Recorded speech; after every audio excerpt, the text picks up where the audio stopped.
சிலுக்குட்டீஸ் இன்றைக்கி என்ன சமையல் டே 70 தான் இருக்கும். நைட்டே வந்து நான் கருப்பு சுண்டல்லாம் ஊற வச்சுருது. இப்போலாம் ஏதாவது ஒரு சுண்டல் வந்து எடுத்துக்கணும் அப்படின்னு சொல்லிட்டு ஒரு பிளானில் தான் இருக்கேன்.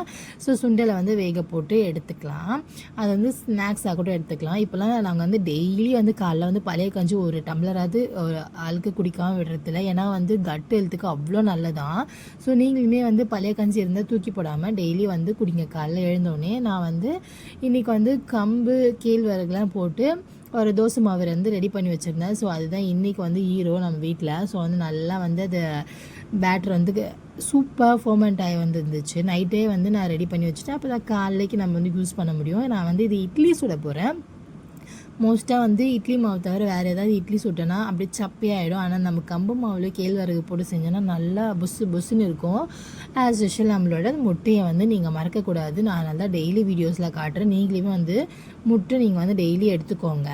அதுக்கப்புறம் இன்றைக்கி சொரக்காயில் தான் வந்து கூட்டு பண்ணலாம் அப்படின்னு சொல்லிட்டு நான் வந்து பிளான் பண்ணியிருக்கேன். ஸோ வந்து சொரக்காய் கூட்டு இதுக்கு வந்து பனானாவும் இதுவும் வச்சுட்டேன். ஹஸ்பண்டுக்கு வந்து கொண்டைக்கடலை வச்சுட்டேன். ஹஸ்பண்டுக்கு காலைல சாப்பிட்றதுக்கு இட்லியை வந்து பேக் பண்ணி அனுப்பியாச்சு. இன்றைக்கி வீட்டில் சாப்பிட்றதுக்கு அவருக்கு சுத்தமாக டைம் கிடையாது. ஸோ 2 இட்லி மட்டும் வச்சு அனுப்பிட்டேன்.